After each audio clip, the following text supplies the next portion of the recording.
David es proclamado rey de Israel.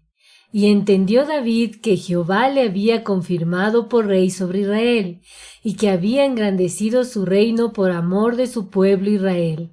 Segunda de Samuel 5:12.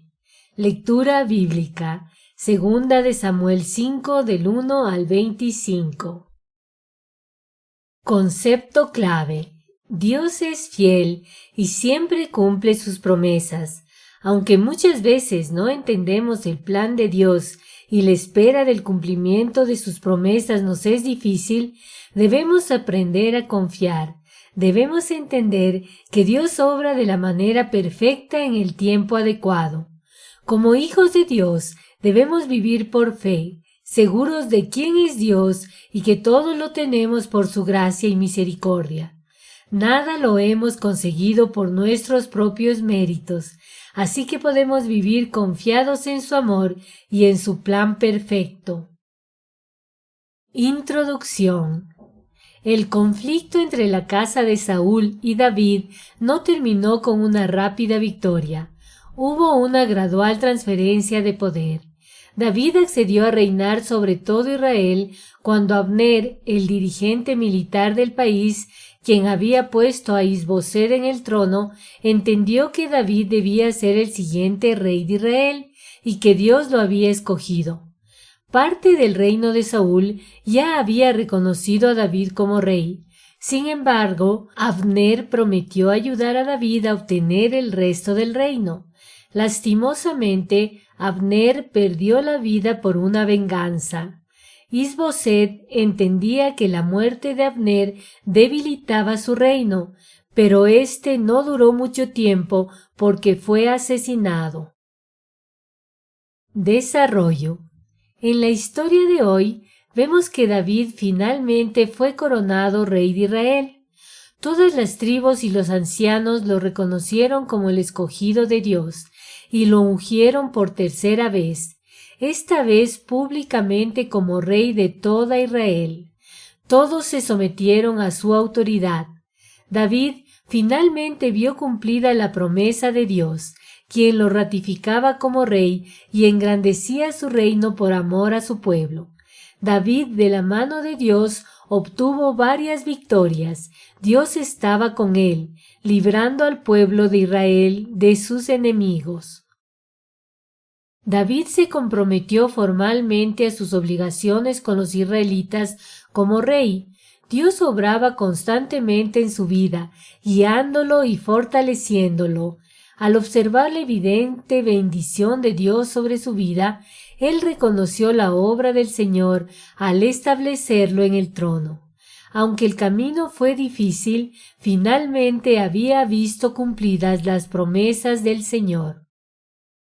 La proliferación de mujeres y concubinas de David era una contravención directa ante la ley del Señor.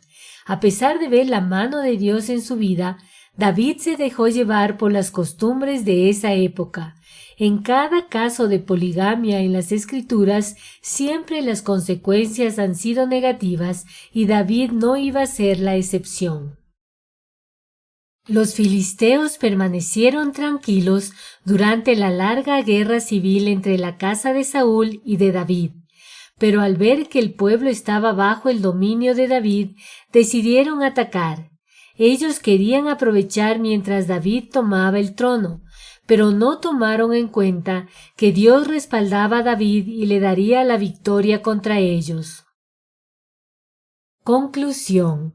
Como hijos de Dios, debemos entender que no siempre las cosas van a ser fáciles, que Dios no nos promete una vida sin dificultades, pero sí nos promete estar con cada uno de nosotros en todo momento. Dios es fiel y siempre cumple sus promesas.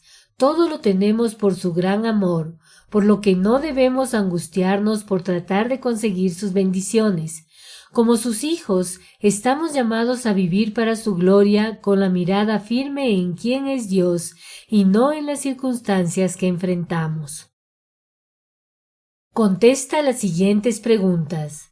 David fue ungido por tercera vez públicamente como rey de toda Israel. Esta vez, ¿Todos se sometieron a su autoridad?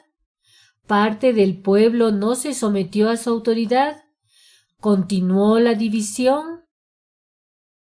Aunque el camino fue difícil, finalmente David había visto cumplidas las promesas del Señor. ¿Esto es verdadero o falso? ¿Quiénes, al ver que el pueblo estaba bajo el dominio de David, decidieron atacar? ¿Los amalecitas? ¿Los filisteos? ¿Los jebuseos? La proliferación de mujeres y concubinas de David no era una contravención directa ante la ley del Señor. ¿Esto es verdadero o falso? Oración. Señor mi Dios, gracias por tu amor y tu fidelidad. Gracias por transformarme en una nueva criatura para tu gloria. Señor, yo te pido que el deseo de mi corazón sea glorificarte con todo lo que soy y con todo lo que hago, que no me deje atemorizar por las circunstancias que me rodean. Señor, yo te pido que te pueda conocer cada día más, que mi relación contigo sea cada vez más estrecha. Perdóname, Señor, porque a pesar de tu amor caigo en pecado y porque desvío mi mirada de ti. Yo te pido que mi fe pueda mantenerse firme y pueda vivir confiado en tus promesas. Señor, sosténme con tu gracia, permíteme mantenerme aferrado de tu mano y vivir una vida agradable a ti, en el nombre de Cristo Jesús. Amén.